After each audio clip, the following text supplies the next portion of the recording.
మోకాళ్లలో గుజ్జును పెంచి నొప్పిని తగ్గించి సర్జరీని దూరం చేసే freedom walk. Welcome to Suman TV. కేంద్రంలో మంత్రులకి శాఖలు కేటాయించారు ప్రధాని మోదీ. కొద్దిసేపటి క్రితమే శాఖల కేటాయింపు జరిగింది. గతంలో మాదిరిగానే అమిత్ షాకి, ఎవరైతే బీజేపీలో నెంబర్ 2గా ఉన్నారో అమిత్ షాకి కేంద్ర హోంశాఖ బాధ్యతల్ని అప్పచెప్పారు. అలాగే నిర్మలా సీతారామన్కి ఆర్థిక శాఖ వ్యవహారాలే అప్పచెప్పారు. అలాగే నితిన్ గడ్కరీకి రోడ్డు రహదారుల శాఖని అప్పచెప్పారు. జయశంకర్కి విదేశీ వ్యవహారాల శాఖని అప్పచెప్పారు. ఇకపోతే తెలుగు రాష్ట్రాల నుంచి మొత్తం 5గురు నిన్న మోదీ టీంలో ప్రమాణ స్వీకారం చేశారు. అందులో తెలంగాణ నుంచి జి కిషన్ రెడ్డి గతంలో కేబినెట్ మంత్రిగా ఉన్నారు. కిషన్ రెడ్డికి ఈసారి బొగ్గు గనుల శాఖని కేటాయించారు. కిషన్ రెడ్డి సికింద్రాబాద్ నుంచి ఆయన పార్లమెంటుకు రెండోసారి ఎన్నికయ్యారు. భారీ మెజార్టీతో గెలిచారు. కిషన్ రెడ్డి గతంలో అంబర్పేట ఎమ్మెల్యేగా పనిచేశారు. అట్లాగే ప్రస్తుతం తెలంగాణ బీజేపీ శాఖ అధ్యక్షులుగా కూడా కిషన్ రెడ్డి పనిచేస్తున్నారు. కిషన్ రెడ్డికి మరోసారి స్వతంత్ర శాఖను కేటాయించడం కీలకమైన శాఖ. బొగ్గు గనుల శాఖ అనేది అత్యంత కీలకమైన శాఖ. ఈ శాఖను ఈసారి కిషన్ రెడ్డికి కేటాయించారు. మొదటి నుంచి కిషన్ రెడ్డి మోదీకి, అమిత్ షాకి అత్యంత నమ్మకస్తుడుగా ఉన్నారు. అట్లాగే కేంద్రంలో కూడా కీలకమైన పరిస్థితుల్లో పనిచేశారు. గతంలో ఆయన పోర్ట్ఫోలియో పర్యాటక శాఖ మంత్రిగా ఉన్నప్పుడు కూడా దేశంలో పర్యాటక సంస్థలు, పర్యాటక ప్రదేశాల అభివృద్ధికి ఆయన తీవ్రంగా కృషి చేశారు. అక్కడ పూర్తి సంతృప్తితో ఉన్నట్టుగా అర్థమవుతుంది. ఈ నేపథ్యంలోనే కిషన్ రెడ్డికి తాజాగా బొగ్గు గనుల శాఖను కేటాయించారు. కిషన్ రెడ్డి తర్వాత ఇప్పుడు తెలంగాణ నుంచి బండి సంజయ్కి కూడా చాలా కీలకమైన శాఖని అప్పచెప్పారు. బండి సంజయ్ కరీంనగర్ ఎంపీగా ఉన్నారు. బండి సంజయ్కి కేంద్ర హోంశాఖ సహాయ మంత్రిగా బాధ్యతలు అప్పచెప్పారు. బండి సంజయ్ తొలిసారిగా కేంద్ర కేబినెట్లో జాయిన్ అయ్యారు. తొలిసారిగా హోంశాఖ సహాయ మంత్రిగా పనిచేశారు. ఆయనకి ఇష్టమైన అమిత్ షా దగ్గర, అమిత్ షా శాఖలోనే ఆయన కూడా పనిచేయడం నిజంగా కరీంనగర్లో హర్షం వ్యక్తమవుతుంది. బండి సంజయ్ మొదటి నుంచి పవర్ఫుల్ పర్సన్గా ఎదిగారు. ఆర్ఎస్ఎస్ నుంచి మొదలు పెడితే, బీజేపీ నాయకుడిగా మొదలు పెడితే కరీంనగర్లో అంచెలంచెలుగా ఆయన ఎదుగుతూ పైకొచ్చారు. బండి సంజయ్ ఈసారి కేంద్ర క్యాబినెట్లో హోంశాఖ సహాయ మంత్రిగా ఆయన బాధ్యతలు స్వీకరించబోతున్నారు. హోంశాఖ శాఖను ఆయనకు బండి సంజయ్కి కేటాయించారు.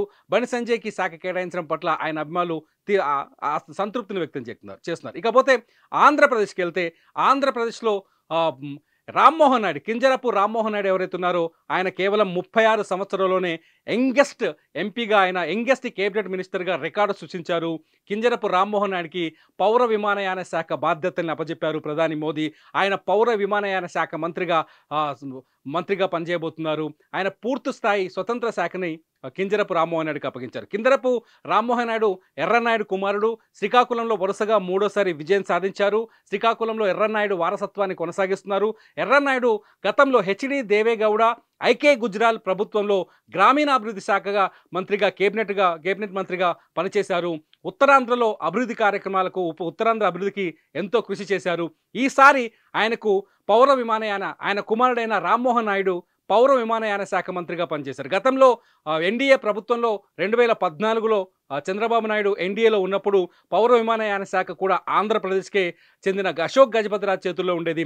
అశోక్ గజపతిరాజు పౌర విమానయాన శాఖ మంత్రిగా పనిచేశారు. ఆ తర్వాత తిరిగి మళ్ళీ ఇదే ఆంధ్రప్రదేశ్ చెందిన, అదే ఉత్తరాంధ్ర ప్రాంతానికి చెందిన రామ్మోహన్ నాయుడికి పౌర విమానయాన శాఖ బాధ్యతల్ని అప్పచెప్పారు. ఇకపోతే మరో వ్యక్తి, ఆంధ్రప్రదేశ్లో అత్యంత కీలకమైన వ్యక్తి పెమ్మసాని చంద్రశేఖర్కి చాలా కీలకమైన పెమ్మసాని చంద్రశేఖర్కి భారీ పరిశ్రమలు మరియు గ్రామీణాభివృద్ధి మరియు కమ్యూనికేషన్ సహాయ మంత్రి బాధ్యతలు అప్పచెప్పారు.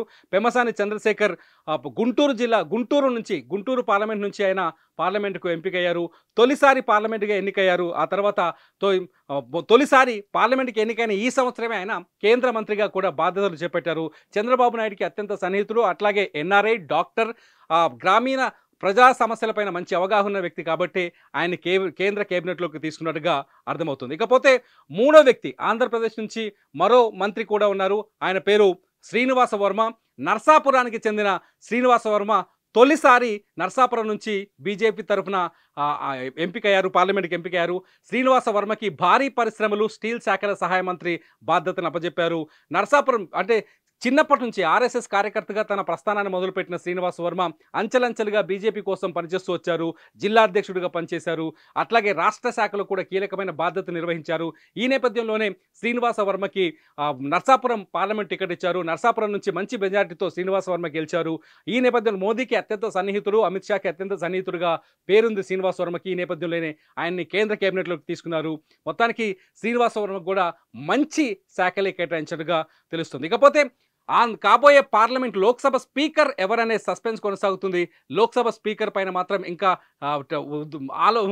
అనేక వార్తలు తెరపైకి వస్తున్నాయి. ఆంధ్రప్రదేశ్ నుంచే లోక్సభ స్పీకర్ ఉంటారని, అది కూడా ఎన్టీఆర్ కుమార్తె బీజేపీ ఆంధ్రప్రదేశ్ అధ్యక్షురాలు పురంధేశ్వరికి పేరు తెరపైకి వస్తుంది. పురంధేశ్వరికి అంటే ఏదైతే లోక్సభ స్పీకర్ పదవి ఉందో వాళ్ళని ఖచ్చితంగా బీజేపీ నుంచే వాళ్ళని ఎంపిక చేస్తారని, ఎన్డీఏ కూటమి నుంచి కానీ మిత్రపక్షాల నుంచి కానీ లోక్సభ స్పీకర్ కుర్చీని వాళ్ళకి కేటాయించే అవకాశం లేదని, లోక్సభ స్పీకర్ పదవిని బీజేపీకి చెందిన ఎంపీలకే అప్పగిస్తారని ఒక చర్చ ఉంది. ఈ నేపథ్యంలోనే గతంలో ఓం బిర్లా ఎవరైతే రాజస్థాన్ నుంచి ప్రాతినిధ్యం వహిస్తున్నారో ఆయన పేరు ప్రస్తుతానికి ఆయనే తిరిగి తీసుకొస్తారని ఒక చర్చ జరుగుతుంది. కాకుండా పురంధేశ్వరి పేరు కూడా ప్రస్తుతం తెరపైకి వస్తుంది. ముఖ్యంగా పురంధేశ్వరికి స్పీకర్ ఇస్తారనే చర్చ ఢిల్లీ నుంచి గల్లీ దాకా కొనసాగుతుంది. చూద్దాం ప్రధానమంత్రి మోదీ ఎటువంటి నిర్ణయం తీసుకుంటారో. ఇవి ఇప్పటివరకు మన తెలుగు క్యాబినెట్ మినిస్టర్లకు కేంద్రంలో దక్కిన శాఖలు. సుమన్ టీవీలో మీ పర్సనల్ అండ్ బిజినెస్ ప్రమోషన్స్ కోసం కింది నెంబర్కి కాంటాక్ట్ చేయండి.